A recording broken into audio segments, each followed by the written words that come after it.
God. So I want us to have a talk. So I'm at this nice place. This is my pass, the Vivat Gardens. So I want us to talk about religion, spirituality, the pandemic. All those shenanigans, all of them. Now, think about it. Our lives are okay.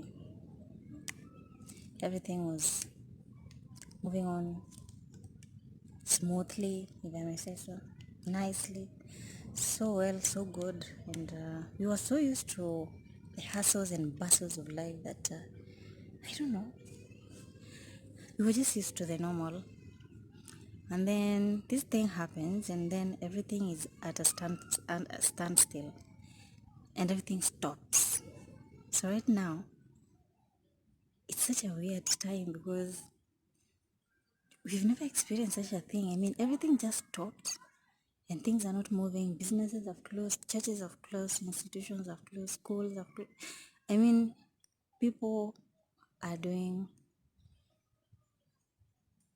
the minimal bit, just the list of things, yeah? If you're working, you're told to stay at home and all that. Yeah, churches were closed. Now my question is, people may complain, yes, that you know what, this thing is boring, it's too much, it's a desperate time, blah blah blah. But think about it. What do you learn from everything? We as humans, we always see the bad bit of everything. So it's so hard to find a person who thinks about the positive. Very few, yeah? We always think about the negative bits of something, which is, okay, not the best way of thinking. When you're positive about things, then your life is much more easier. So think about this. The holier than thous, the choir members of the church, the pastors of the church, and all those people, the people who, I may say, never missed church, singing, preaching, blah blah blah. And now everything is closed, yeah? So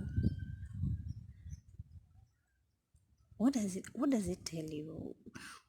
Does it mean that now, because we're not going to church, we're not going to sing, yeah, and all that together, does it mean that we are not Christians? Or how do you define our spirituality at this point? Because I know so many people believe that going to church means that you're a Christian, which is one of the weirdest thinking I ever come across. Most people believe that if you see me going to church, then he or she or you must be a very holy person. But that's not the case, really. Yeah, that's not the case, really. When you talk of religion in this pandemic, what do you think about the whole thing? Do you think they are intertwined? Do you think they're kind of related? Do you think there's something that has a meaning in the two of them?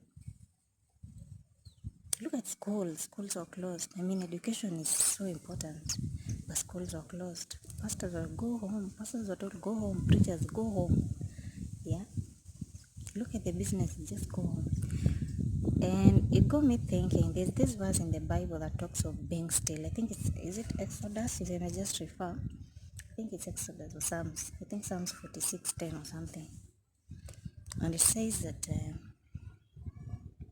just be still. Just be still. Just be still and know that I am your God and I got you. Just be still. Simama tu. Just stand and trust me to take care of you.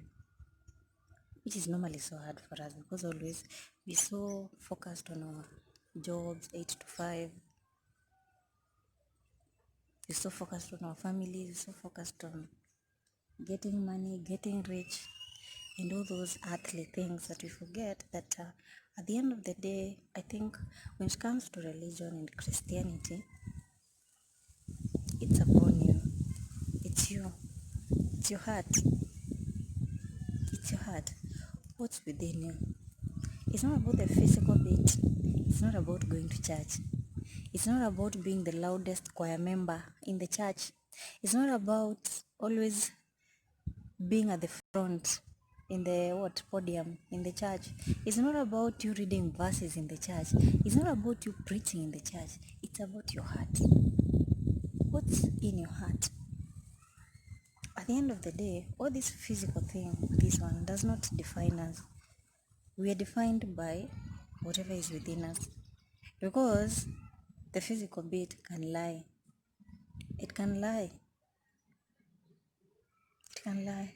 That's why we talk of people a sheep in wolf's clothing, because our outer bit does not define who we are. You cannot judge me by my looks, no. You cannot judge me by my shape, no. You cannot judge me by my walking style, my eating style. You cannot do that. And then also at the end of the day, I think when it comes to Christianity and things that are happening nowadays,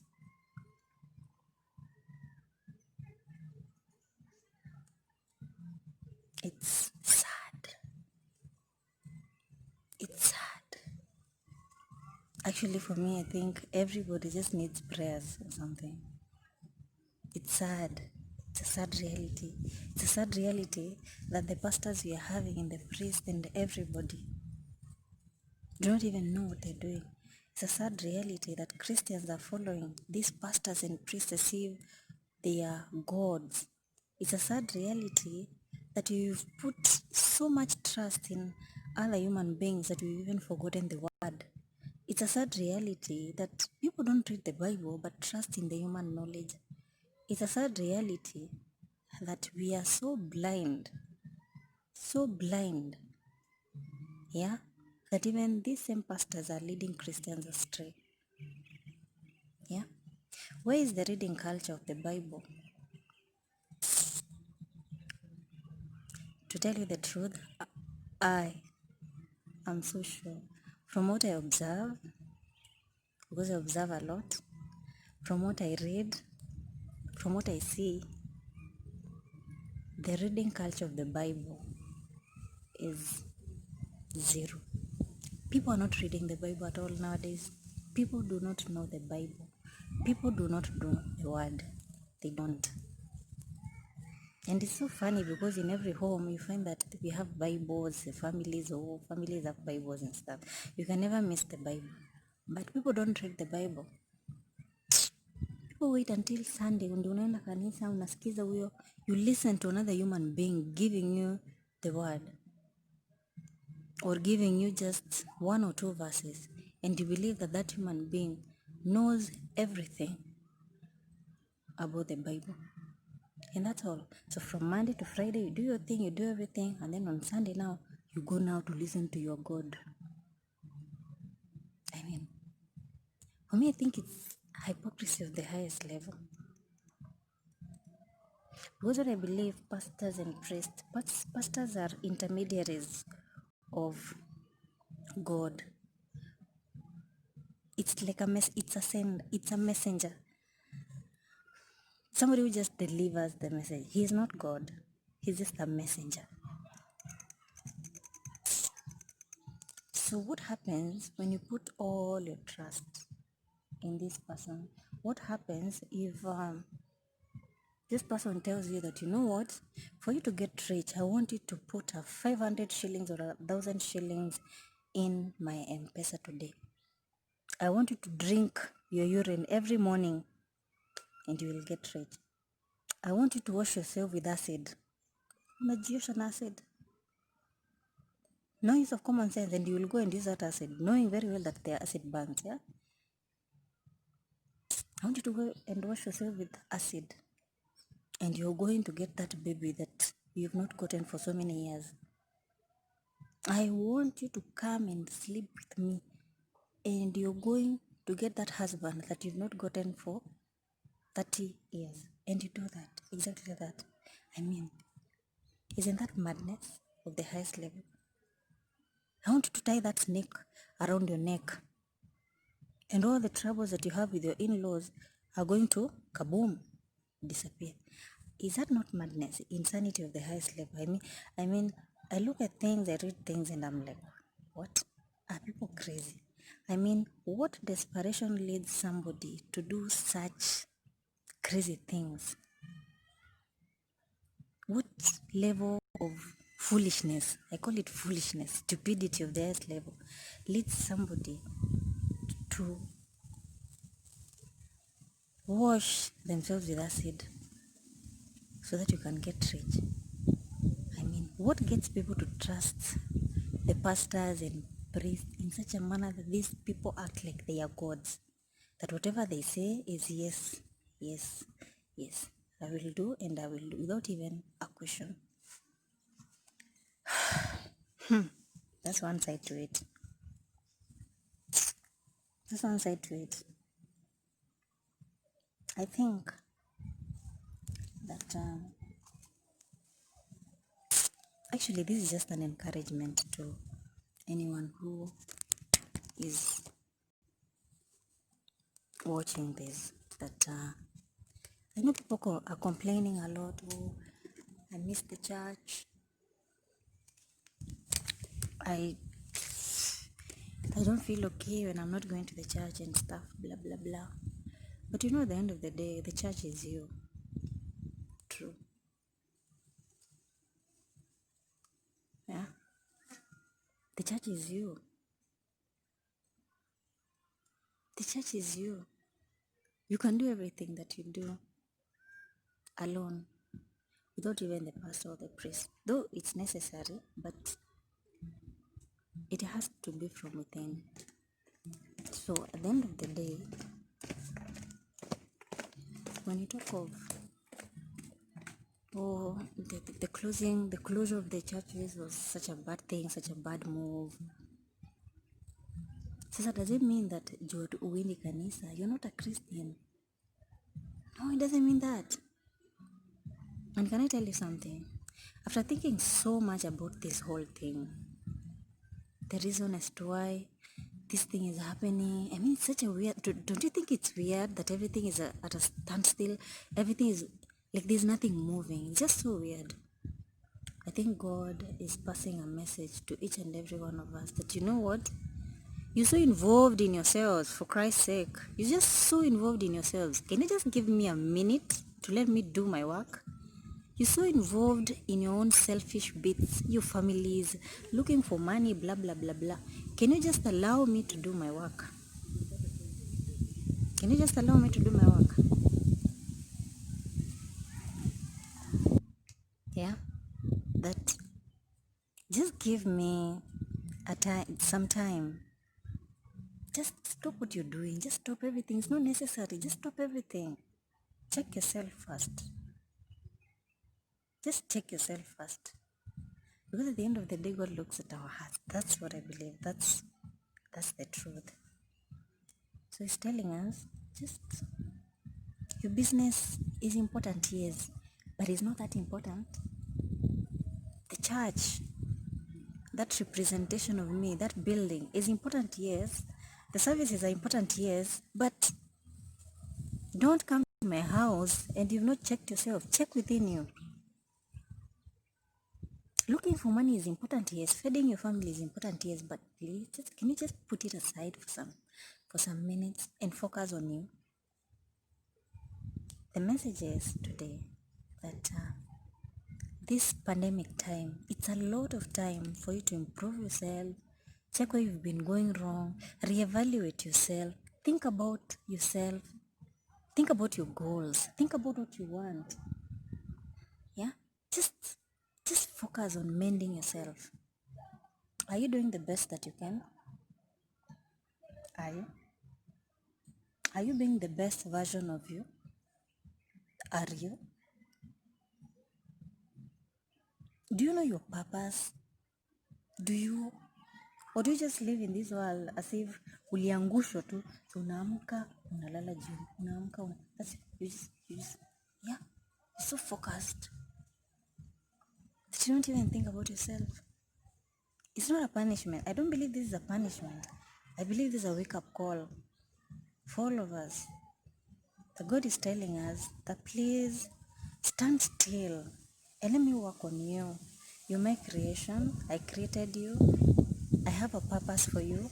The fact that you're breathing today, the fact that you wake up each and every single day means that I have a purpose for you. And you're greater than anything else on this earth. I mean, human beings are the greatest. So you're greater than anything else on this earth. So let me work on you. Let me do my work on you. But for me to do that, I just want you to stand still and let me do it. Yeah? Let me work on you. There are so many families that were broken, so many couples that had difficult relationships, so many husbands and children who had difficult relationships, so many mothers and their children who had difficult relationships, so many jobs also in a job place that you had so many things going on. Yeah, businesses, so many things going on. So many things going wrong actually. So many things going wrong, yeah? Things in your life, your relationships that are not going right. You yourself not understanding yourself, not everything was just wrong, yeah? That you're so focused on going to that 8 to 5 job that you don't even think about yourself. Yeah. So I feel like this time is it is a weird time, I know, but it's not a punishment. It's a time whereby God is saying that you know what? I got you. But you know what? Before you come to my church, before you come to praise and worship me, I want you to check within yourselves. Are you clean? Before you go for that job, continue working 8 to 5. I want you to reevaluate yourself. Are you doing your best at your workplace? Before you open that business of yours that gives your family the daily bread, that gives you money to do whatever you want. Yeah? Are you doing the best in your business? Yeah? Do you know exactly what you're doing in life? Or you're just living? Are you just existing in life? Are you just there? I want you,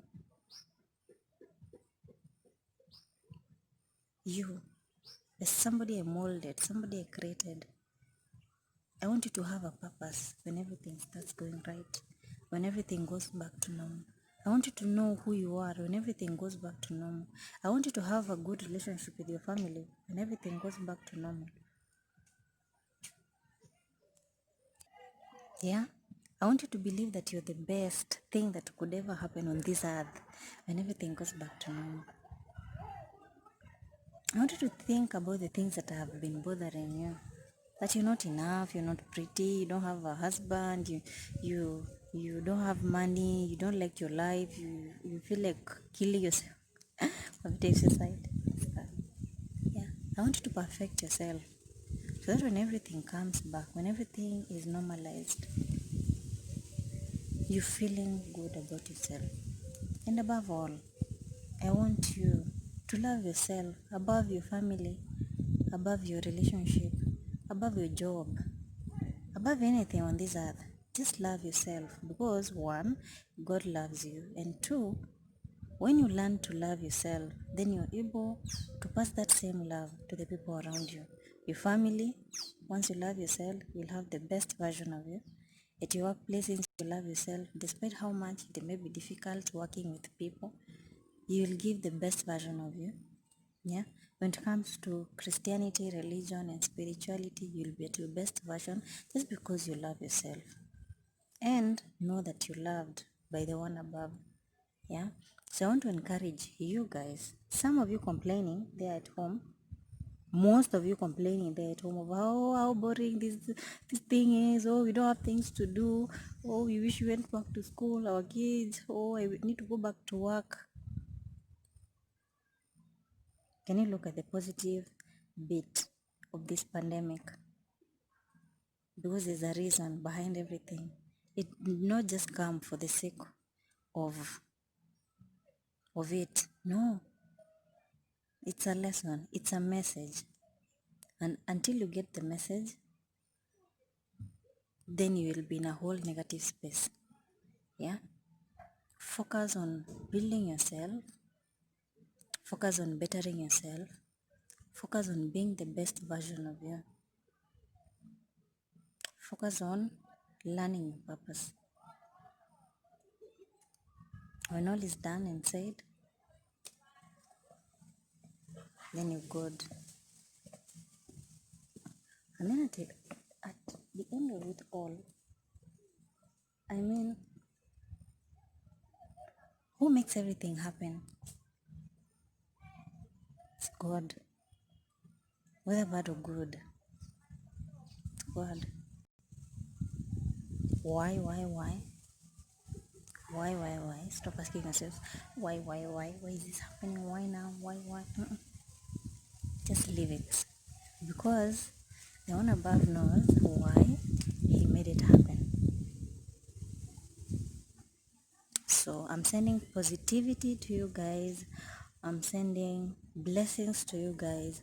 I'm sending all the best to you guys. And something else that is very important that pisses me off so much is that people are not reading the Bible. Stop making pastors and priests your gods, because they're not gods. Stop making these spiritual messengers your world, because they're not your world. Can you read the Bible and understand the Bible before you're misled by another human being who is just dressed in the name of pastors and priests? Can we have a Bible reading culture?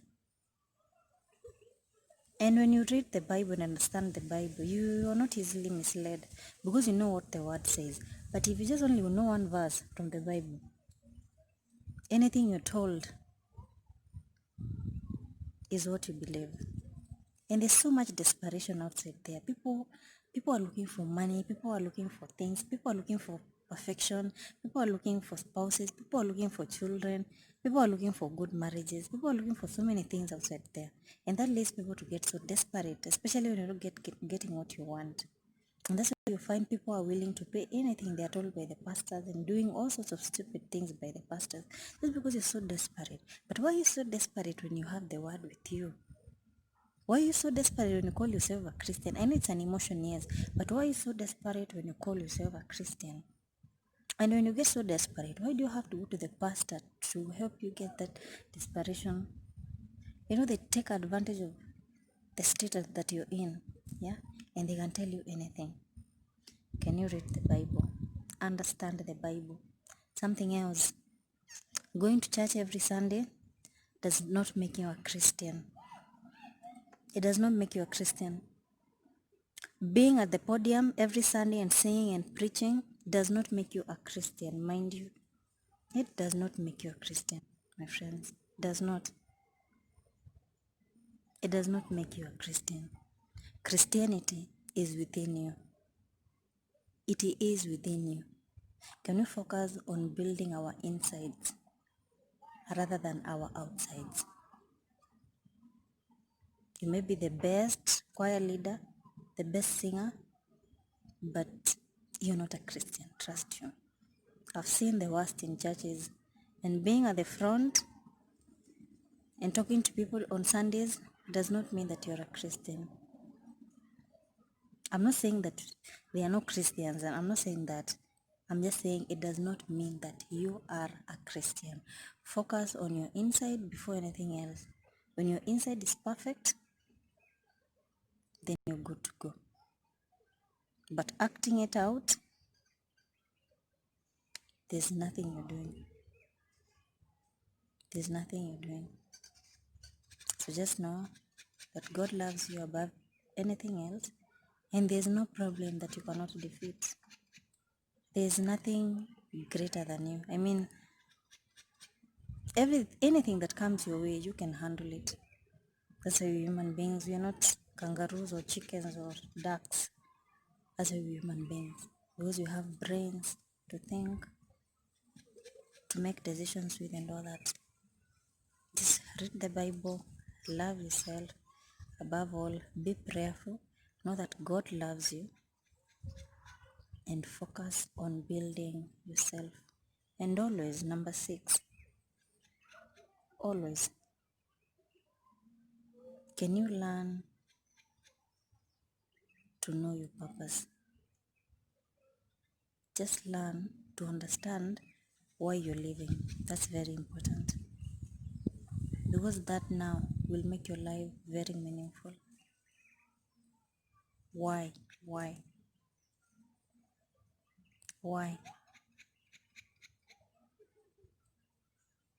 So I hope I've encouraged someone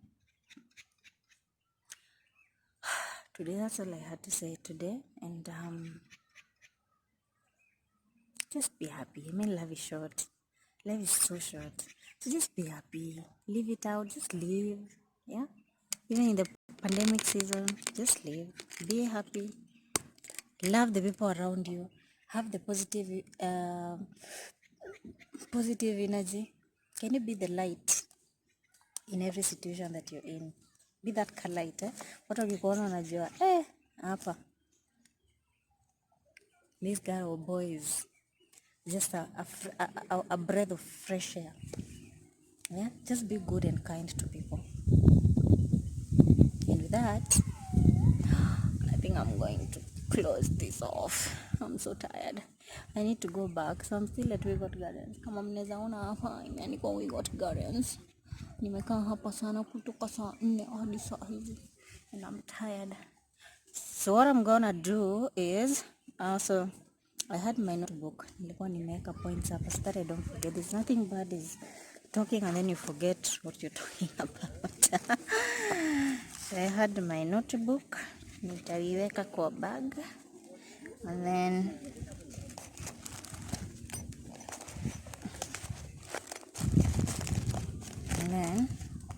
I head off.